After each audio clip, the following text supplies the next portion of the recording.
In this video, you're gonna learn how I take this shot and everything about the post process from start to finish. Now, let's get started.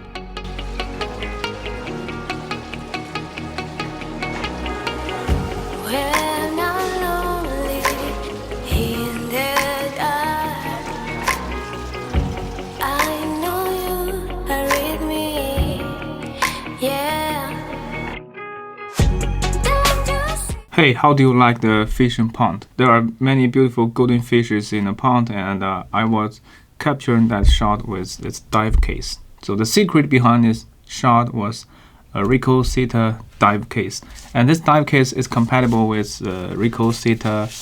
I was using RICOH THETA V. It is compatible with RICOH THETA SC and SC2 Business Theta V. It is not compatible with RICOH Theta D1, so I was not able to capture in RAW, but only with JPEG you can see it's a very interesting split water effect. Here let's take a brief overview about this dive case, so how to use that dive case. As you can see on the right side of that, it has two buttons, and on the front it has a shutter button. You can open that like so, and open the bottom and insert the camera right inside the dive case. But remember, you have the buttons on this side, so be sure to align the camera with that dive case and push that, lock it back in, and you are good to go. This is my setup for the on-the-water split water panorama. I use the Theta V dive case and the two Bushman counterweight as the stand, so that my camera will not be flowed out by the water. As you can see, I have put my camera and my counterweight directly in the pond. Now, half of the sphere is out of the water, the other half to capture the golden fish underneath. Now, let's jump to the post process. So for Theta V and for Theta SC2, this camera could just fit into that dive case. And one of the interesting facts about this camera is that they will shoot JPEG format and stitch in camera right after you press the shutter button. So I have altogether shot 10 panoramas with Theta V, and now you can see I have copied and pasted all these files into my computer. And in the Adobe Bridge, I'm going through all these files and try to find the best image as the background layer and stack and composite all the fishes into one shot. And in Adobe Bridge, I have a recommendation for the feature is to add all these photos as individual layers in Photoshop with just only one click, and that will save you a lot of time. And in this process, you can see that I'm going back and forth and trying to find a photo that has the best overall looking, which means that it has fish all around the place, and I will use that photo as a background layer and add the black layer mask to every one of the other images. And after that, I will turn on and off the layer mask and try to find where I can make composite and mask out another fish into this part, and to make the final result more vivid and more dramatic. Here you can see that I found that this part is a little bit empty, and I try to mask out the fish in this other image, and you can see, and also be careful with the reflection on the water. That will make the reflection will make your photo more realistic. And here I'm going back and forth and trying to find another photos, and I want to mask out the other fish inside these images to make it more dramatic. And also don't forget the reflection on the top. Here, because we are shooting a split water, so the reflections will be on the top of the frame. And I'm going through the other images and trying to find if I can have a better fish and a mask composite inside this shot. Here you can see that I'm doing some trials and errors, and finally I have decided that this is the best possible result I could have ever created with all these files, right?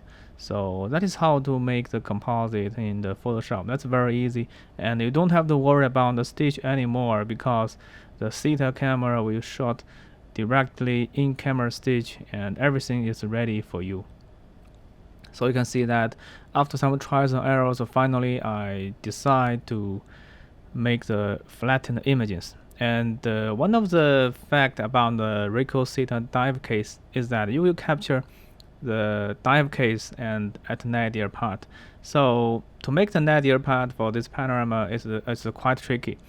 You can't make a single click, so we have to patch the nadir step by step.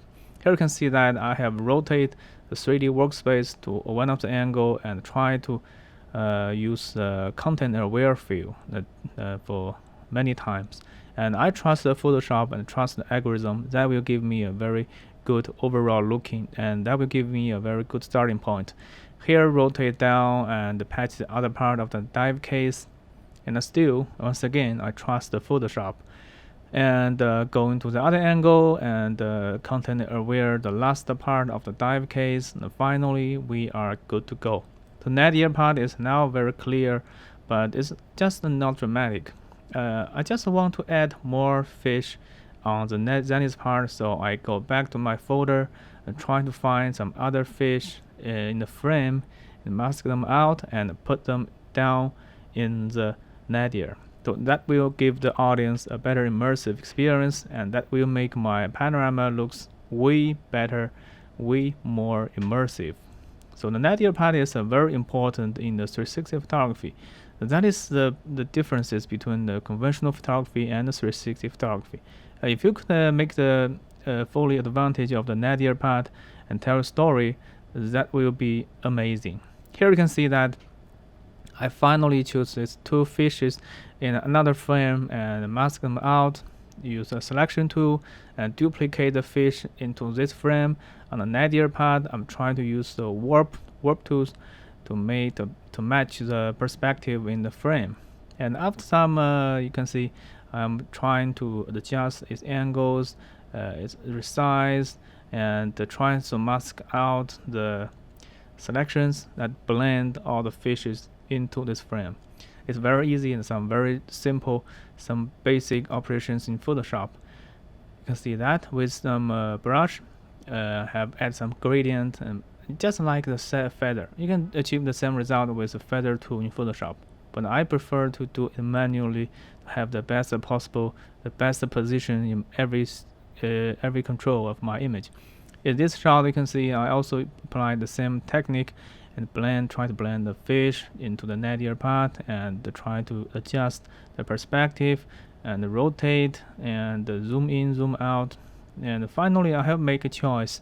I decide to delete the fish on the top because I don't think it will match the nadir part. So I will only preserve this fish, the resize, put it in the nadir part, and merge this layer into that 360 shot.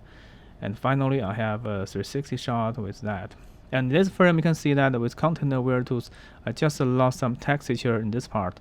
So with some patch tools, I can recover some of the textures from the other part of the image and without have to be noticed by the audience. So that's a very simple trick and very flexible use of Photoshop. Now I'm rotating around to make sure that the split water is constant. So it will not be disturbed by the stitching line. And finally, that is the result. Then before we post it out to Facebook or social network, we can still make some more fine adjustment with curves, with levels, hue saturation layers, as many as you want. And it's done.